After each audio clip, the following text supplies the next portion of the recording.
오늘은 사순절 넷째 주일을 지내고 있습니다. 우리 성도님들의 가정과 삶에 정말 우리를 위하여 독생자를 내어주신 아버지 하나님의 크신 사랑과 그 은혜가 십자가의 보혈로 충만히 임하시는 절기가 되시기를 간절히 소망합니다. 우리 성도님들께서는 혹시 내게 있는 아주 소중한 것을 누군가와 함께 나눌 만한 그런 친구를 가지고 계십니까? 그것이 나의 생명이 아닐지라도 나의 물질이 될 수도 있고 나의 신체의 일부도 될 수도 있고 누군가 나에게 맡긴 그 권리도 될 수가 있을 텐데요. 내게 있는 유익한 것, 소중한 것을 아낌없이 내어주고 함께 공유할 수 있는 그런 친구가 있으십니까? 이 친구라는 단어를 한자로 보게 되면 이 친할 친자와 옛 굿자를 사용하죠. 그래서 친구란 오랜 벗 혹은 오랫동안 가깝게 사귀어서 정이 두터운 사람을 의미하는 단어입니다. 그런데 제가 아주 어린 시절에 이 친구라는 너무나 좋은 단어 때문에 제가 출석했던 교회 안에서 논란이 있었던 적이 있었습니다. 어느 복음성가 표현에 예수님을 나의 친구라고 표현한 가사가 있었는데요. 이것이 문제가 되었던 거죠. 이 가사를 옹호하는 쪽에서는 우리가 하나님을, 예수님을 친구라고 부르는 것이 무슨 문제냐? 우리가 예수님을 마음껏 친구라고 부를 수 있다라고 주장했고, 또 이 가사를 반대하는 쪽에서는요, 피조물인 우리가 어떻게 감히 창조해 주신 하나님을 친구라고 부를 수가 있는가라고 주장하면서 이 가사를 바꿔 불러야 한다라고 이렇게 주장했었습니다. 여러분, 우리가 하나님을 친구라고 부를 수 있는가 없는가 이 질문에 대답하기는 참 어려운 것 같습니다. 그렇지만 성경을 통해 우리가 분명하게 기억해야 하는 것은 하나님은 우리를 친구라고 부르시기를 원하고 우리를 하나님의 벗 삼아주시기를 간절히 원하시는 분이라는 겁니다. 이것은 제 얘기가 아니고요, 이사야 41장 8절 말씀을 보게 되면 하나님께서 자기의 택정하신 백성 구원한 이스라엘을 나의 벗 아브라함의 자손이라고 불러주십니다. 오늘 본문에서 등장하고 있는 아브라함을 하나님께서 나의 벗, 나의 친구라고 지금 불러주고 계십니다. 이 아브라함이란 사람은 하나님께서 친히 나의 벗이다, 너는 나의 친구다 라고 불러주신 대표적인 사람이었던 것이죠. 그래서 오늘은 우리 성도님들과 함께 하나님에게 친구로 또 하나님의 친밀한 벗으로 불림받았던 이 아브라함의 인생을, 특별히 우리가 잘 알고 있는 이삭을 하나님께 번제로 드렸던 오늘 본문에 나온 이 사건을 통해서 하나님이 과연 친구요, 너는 나의 벗이라 부르는 그 삶은 과연 어떠한 삶인지를 우리가 한번 살펴보려고 합니다.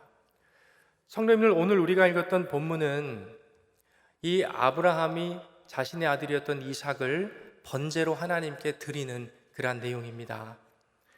하나님이 아들 이삭을 지금 번제로 드리라 하시는 데는 분명한 이유가 있었습니다. 오늘 우리가 읽었던 본문 1절 말씀을 보면 그 목적은 무엇이었는가? 하나님께서 이 아브라함을 시험하시기 위함이었다라고 소개하고 있습니다. 성도님들, 우리의 신앙생활을 보면 우리는 평안할 때에 하나님을 내가 얼마나 사랑하는지를 사실 잘 알지 못합니다. 내가 하나님을 얼마나 신뢰하고 있고 하나님을 향한 나의 믿음이 얼마나 큰지 우리는 평상시에 잘 알지 못한다는 거죠. 그래서 때로 하나님께서는 우리의 삶에 다가오셔서 우리의 믿음을 오늘 아브라함에게 하셨던 것처럼 테스트할 때가 있으십니다. 내게 있는 하나님을 향한 그 믿음, 그 사랑이 얼마나 큰지를, 하나님을 믿는 그 신뢰의 마음이 얼마나 큰지를 하나님께서는 우리에게 다가오셔서 확인해 보신다라는 것입니다. 지금 아브라함에게도 그러한 때가 찾아오게 된 것이죠. 이 하나님은 시험과 관련해서 우리들에게 신약 성경 아주 중요한 말씀을 주셨는데요. 고린도전서 10장 13절 말씀을 보면 하나님은 시험에 대해서 이렇게 말씀하고 있습니다. 하나님은 미쁘셔서 우리가 감당 못할 시험 당함을 허락하지 아니하시고 시험 당할 즈음에 피할 길을 내사 우리로 능히 감당하게 하시느니라 말씀하셨습니다. 이 말씀처럼 하나님이 보시기에 지금 아브라함은요, 오늘의 시험을 감당할 만큼의 준비가 이제 되었다라는 것을 우리가 알 수가 있지요. 이 아브라함의 믿음이 어느 정도 자란 시기였다라는 것을 방금 읽어드린 고린도전서 10장 13절의 말씀을 통해서 우리는 미루어 짐작해 볼 수가 있습니다. 그것을 오늘 본문 1절은 그 일 후에라고 소개를 합니다. 여기서 여러분 그 일 후에 이 그 일이라는 것은 아브라함이 하나님과의 사이에서 경험했던 과거의 많은 일들을 지금 지칭하는 말입니다. 하나님의 그 부르심 하나를 듣고 하나님의 손에 이끌려서 본토 친척 아비집을 떠난 그 일들, 그리고 주님께서 주겠다 약속하신 그 약속의 땅 가나안에 들어와서 그가 겪었던 여러 가지 고난의 일들, 무엇보다도 오늘 22장 직전에 나와 있는 자녀에 대한 모든 소망이 끊어졌을 때 약속의 아들 이삭을 주셨던 그 하나님과의 경험을 통해서 그 일이 있은 후 이 표현이 담고 있는 이 수많은 일들, 이들로 인하여 아브라함의 믿음은 지금 하나님의 강력한 테스트를 받을 준비가 되어 있었던 것입니다.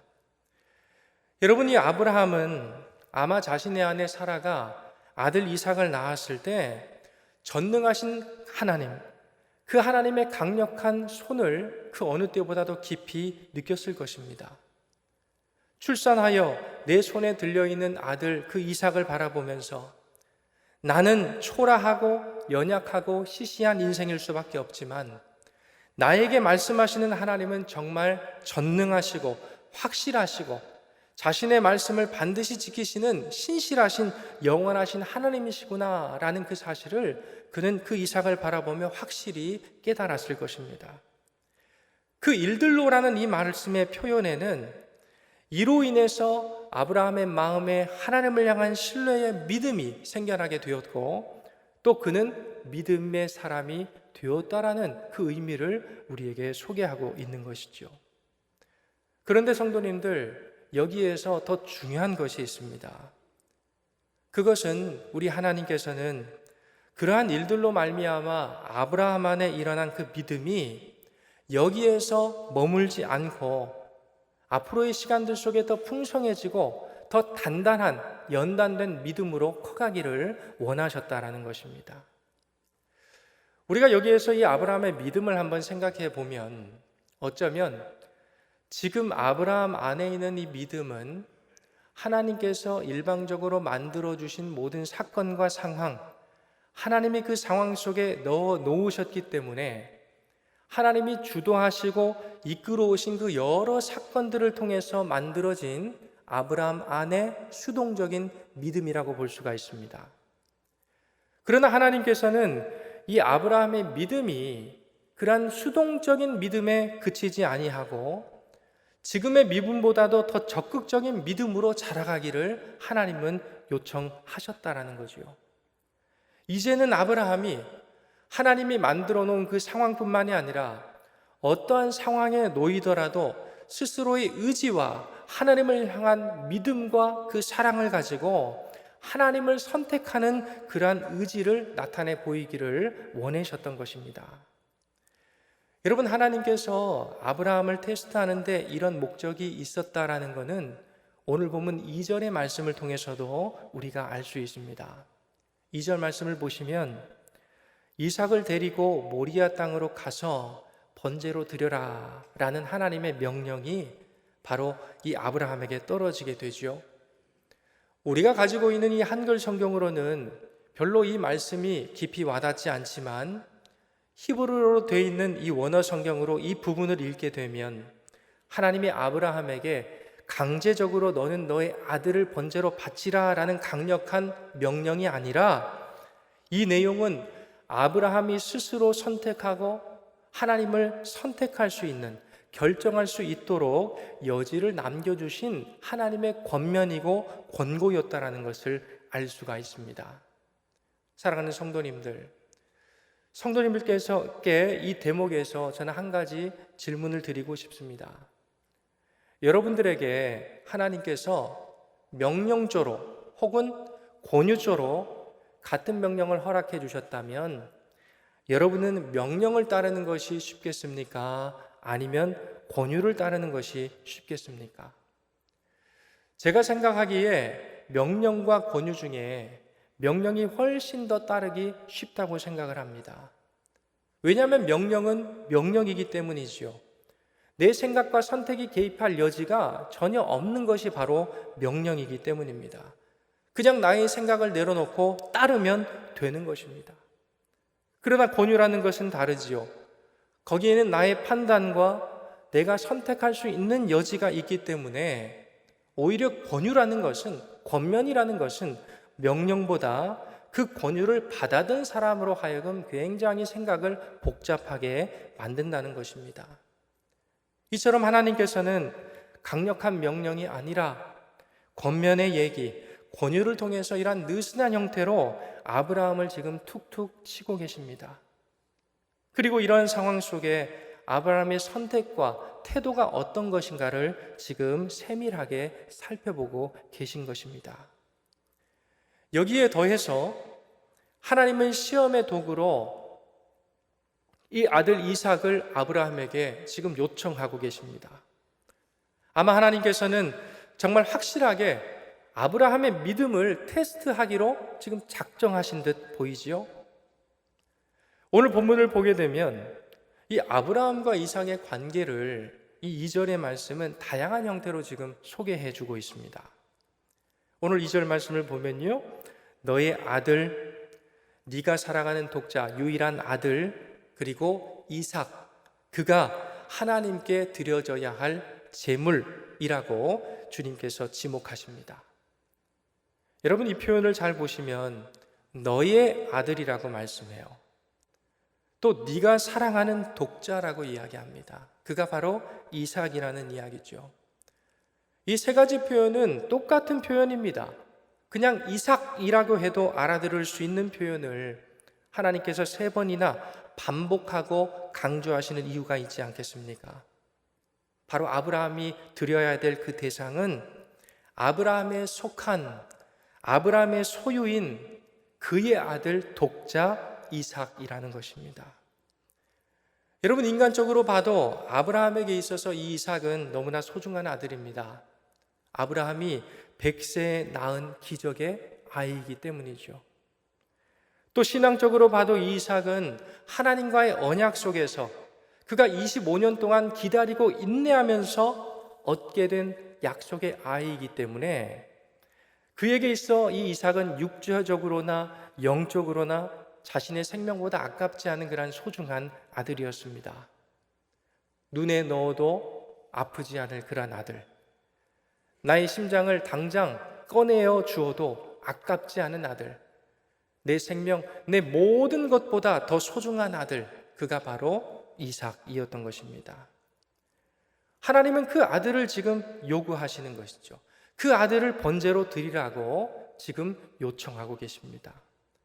성도님을 한번 생각해 보십시오. 우리가 이 말씀에 대해 많이 들어서 익숙하지만 그 아들을 나를 위해 번제로 드리라고 하는 이 말씀을 아브라함이 들었을 때 이 아브라함의 마음은 여러분 어떠했을까요?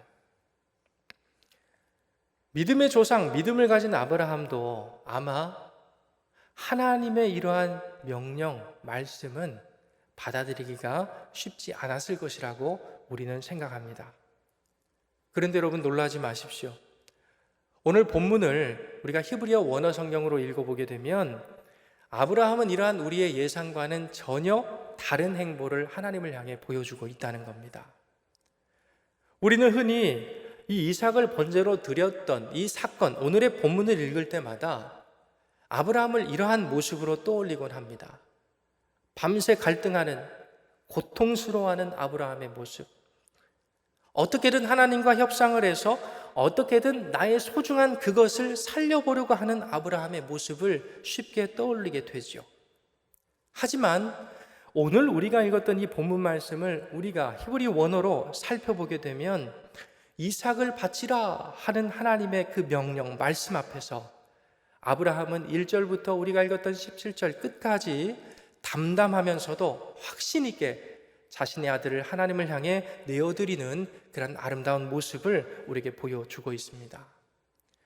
여러분 1절 말씀을 다시 한번 눈을 돌려 보시게 되면 아브라함은 하나님의 부르심에 즉각적으로 반응하고 있습니다. 아들 이삭을 번제로 바치라는 그 하나님의 말씀을 받고 그가 밤새 고민하고 뒤척였다면 여러분 3절에 나타나는 아브라함의 모습은 우리가 기대할 수 없는 것이죠. 아브라함은 3절의 말씀을 보면 아침 일찍 일어나서 제사에 필요한 모든 것을 꼼꼼히 준비해서 출발하게 됩니다. 또 아브라함은 번제에 쓸 그 나무를 섬세하게 쪼개어 준비해서 하나님이 지시한 그곳을 향해 떠나가는 모습을 보여줍니다. 여러분 이러한 내용들, 그가 하나님을 향한 태도, 자세를 보여주고 있지요. 하나님을 따르겠다라는 그의 단호한 결정과 믿음의 크기를 지금 보여주는 것입니다. 그런데 여러분 이것이 끝이 아니라는 거예요. 5절 말씀을 보게 되면 이 아브라함은 하나님이 지시하신 그 산에 오르기 전에 종들을 산 아래에 남겨두게 됩니다. 그리고 이삭과 단 둘이 동행하여 하나님이 지시한 그 산을 오르게 되지요. 여러분 한번 생각해 보십시오. 아브라함에게 이 이삭을 바칠 마음이 전혀 없었다면 아브라함은 종들을 데리고 그 모리아 산으로 올라갈 수 있었을 것입니다. 왜냐하면 이 종들을 안전장치로 세워두는 것이죠. 자신이 하나님 앞에 이삭을, 그 소중한 나의 아들을 하나님께 제물로 드리려고 할 때에 종들이 자신의 행위를 막아줄 수 있지 않겠습니까? 그런 기대를 가지고 아브라함은 그렇게 하지 종들을 데려갈 수도 있었다는 것입니다. 그러나 오늘 본문 어디에서도 아브라함은 그렇게 하지 않았다라고 말씀하고 있는 거죠. 사랑하는 성도님들, 왜 아브라함은 이러한 길, 이러한 단호한 믿음의 길을 결정한 것입니까? 저는 오늘 본문을 읽다가, 이 긴 본문을 읽다가 오늘 본문이 우리에게 보여주고 있는 이 객관적인 상황과는 너무나 동떨어진 아브라함의 이 고백들을 발견해 봅니다. 아들을 번제로 잡아서 하나님 앞에 바쳐야 하는 아브라함이 처해 있는 지금의 상황과는 잘 맞지 않은 아브라함의 입술의 고백, 그의 말들이 눈에 자꾸 걸려든다는 것입니다. 여러분 지금의 상황은 어떠한 상황입니까? 어떻게 보면 절체절명의 상황입니다. 아버지와 아들의 의가 상할 수 있지요. 그의 믿음이 훼손될 수 있는 상황입니다. 그의 영적인, 육체적인, 가정적인 여러 가지 일들이 파탄날 수 있는 그러한 위기의 상황이었습니다. 그럼에도 불구하고 아브라함의 입을 통해 터져나오는 그의 말들에 우리의 귀를 기울여 보면 지금 그가 처해 있는 상황과는 너무나도 맞지 않는, 앞뒤가 맞지 않은 아브라함의 말들이 지금 오늘 본문에 곳곳에 기록되어 있다는 것입니다. 여러분 5절에서 아브라함은 이 산에 오르기 전에 종들에게 이런 말을 하고 있습니다. 내가 아이와 함께 저기 가서 예배하고 우리가 너희에게 돌아오리라. 여러분 이해가 되시나요? 우리가 너희에게 하나님께 예배를 드린 이후에 돌아오겠다고 지금 이야기합니다. 여러분 지금 아브라함이 처해 있는 상황은 어떤 상황이라고 했습니까? 이삭을 번제로 바치라는 하나님의 명령을 그가 순종하기 위하여 올라가는 산행입니다. 분명 아브라함은 산에서 내려올 때는 혼자일 수밖에 없습니다. 그가 하나님의 명령에 순종했다면 그는 홀로 내려올 수밖에 없는 상황인 것이죠. 그럼에도 불구하고 아브라함은 그 종들을 향하여 우리가 돌아오게 될 것이라고 말하고 있습니다. 7절과 8절에서도 아들을 제물로 잡으러 가는 이 아버지와 제물로 잡혀질 아들의 대화라고 보기에는 너무나도 앞뒤가 맞지 않는 이 이삭과 아브라함의 대화가 지금 등장을 한다는 것입니다. 말없이 아버지 뒤를 따르던 이삭이 너무 궁금했던 것 같습니다. 그래서 아버지에게 붙어있던 입을 떼기 시작해요. 내 아버지요 하고 아브라함을 부르지요. 그러자 아브라함이 대답합니다. 그래, 내 아들아. 여러분 잘 한번 들어보시겠습니까? 내 아버지요, 내 아들아. 이것은 긴장하거나 딱딱한 그런 대화가 아닙니다. 평소와 다름없는 아버지를 향한 애정, 그리고 아들을 향한 아버지 애정이 충만한 그러한 호칭입니다. 내 아버지요, 그래, 내 아들아.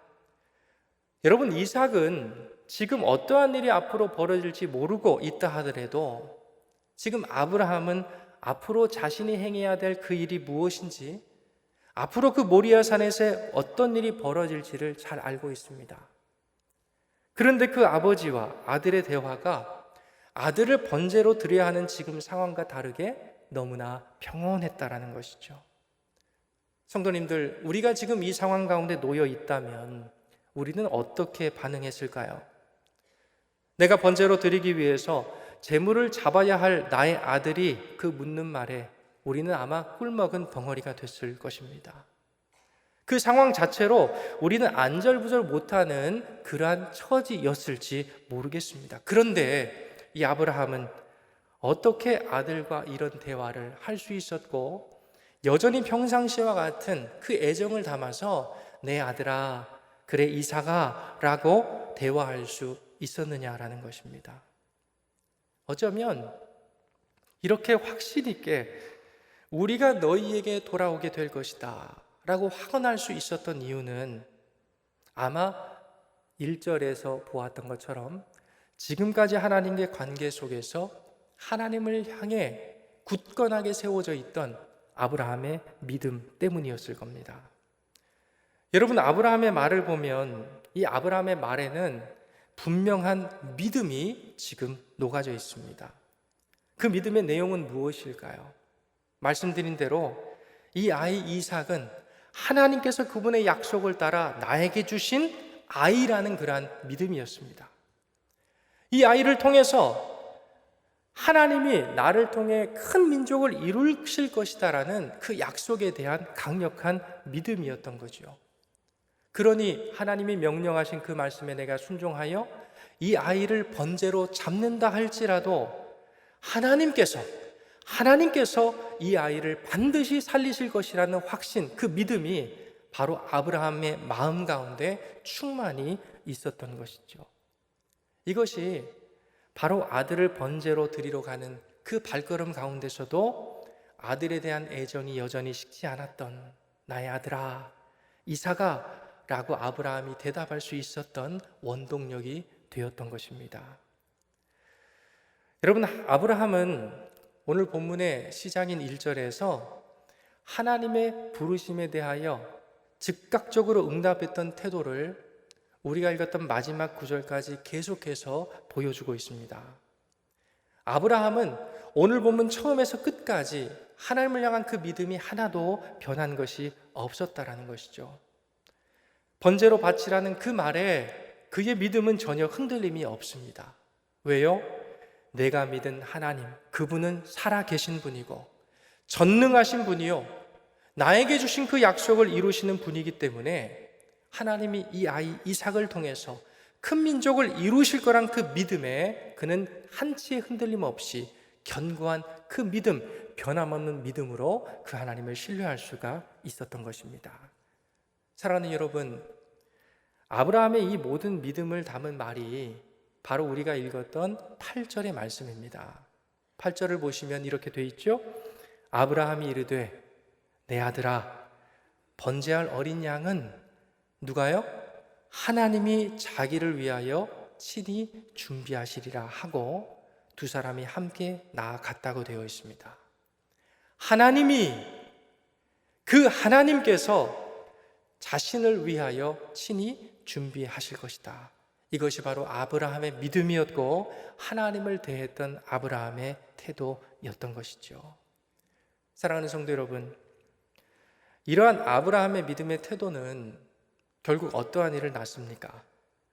자신에게 가장 소중한, 세상 어떤 것과도 비교할 수 없는 소중한 아들을 하나님을 위하여 맞바꿀 수 있는, 내어놓을 수 있는 그런 엄청난 사건을 그가 경험하게 됐고요. 여러분 놀라지 마십시오. 이 사건이 있은 이후에 2000년 후 독생자 예수 그리스도를 우리를 위하여 내어주신 그 하나님의 마음을, 하나님께서 독생자를 내어주신 그 사건, 이미 2000년 이전에 하나님의 마음을 함께 공유하고 함께 느꼈던 사람으로서 자신의 사건이 성경에 기록되게 되는 믿음의 조상이 될 수 있었다는 것입니다. 사랑하는 여러분, 저는 오늘 설교를 시작하면서 친구라는 사전적 의미를 여러분에게 말씀드렸습니다. 친구, 무엇입니까? 오랫동안 가깝게 사귀어서 정이 두터운 그러한 사람입니다. 그렇기 때문에 그 친구를 위해서 나에게는 가장 소중한 것을 나는 아낌없이 그를 위해 내어줄 수 있는 관계, 그 사람, 그가 바로 진정한 친구인 것입니다. 여러분, 오늘 설교를 시작하면서 저는 하나님에게 어떻게 이 아브라함이 친구, 나의 벗이라고 불려질 수 있었는가? 그의 삶이 도대체 어떠한 인생이었기에 그는 감히 하나님의 입술을 통해서 너는 나의 친구다, 나의 벗이다, 사랑하는 아브라함아 라는 이러한 친밀한 음성을 들을 수 있었는가? 라고 질문했습니다. 여러분, 그 비결이 과연 무엇이라고 생각하십니까? 아브라함의 마음 가운데는 하나님과의 친밀한 그 과정이 켜켜이 쌓인 하나님과 세상을 향한 그의 믿음의 고백이 있었다는 것이죠. 그래서 하나님을 점점 더 크게 믿어드릴 수 있는 그런 하나님의 사람으로 그가 성장할 수 있었다는 것입니다. 그래서 여러분, 내 생명이 대수겠습니까?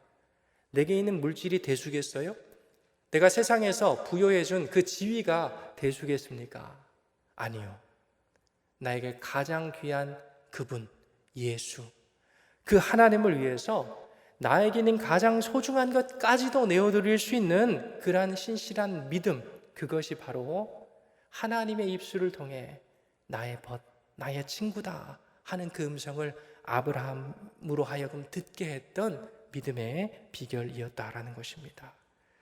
사랑하는 성도 여러분, 우리는 지금 사순절 넷째 주일을 지나고 있습니다. 우리를 구원하기 위해서 정말 눈에 넣어도 아프지 않을 자신의 독생자 외아들 예수 그리스도 그분을 우리 하나님께서는 우리 한 사람 한 사람을 위해 아낌없이 내어주셨습니다. 그 하나님의 사랑 앞에 우리는 어떠한 모습으로 서 있고 어떠한 모습으로 지금 살아가고 계십니까?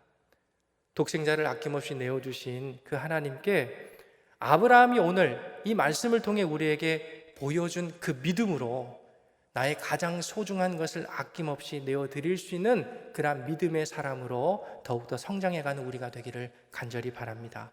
그래서 아브라함뿐만 아니라 정말 하나님, 내가 주님의 신실한 벗입니다.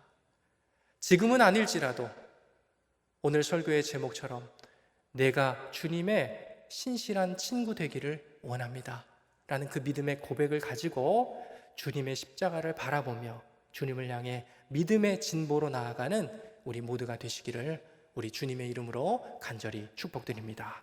아멘. 기도하겠습니다. 사랑하는 하나님, 독생자를 내어주신 주님의 사랑 앞에 우리도 가장 소중한 것을 내어드리기를 원합니다. 하나님의 신실한 친구로 주님과 더 깊은 사랑을 나누는 우리 모두가 되게 하여 주옵소서. 내게 있는 그 무엇이 주님보다 앞서지 않게 하시고 오직 주 예수만이 우리의 모든 것 되게 하여 주시옵소서. 오직 주님만을 사랑하길 원하옵고 우리의 생명 되신 예수 그리스도의 이름으로 감사 기도 올리옵나이다. 아멘.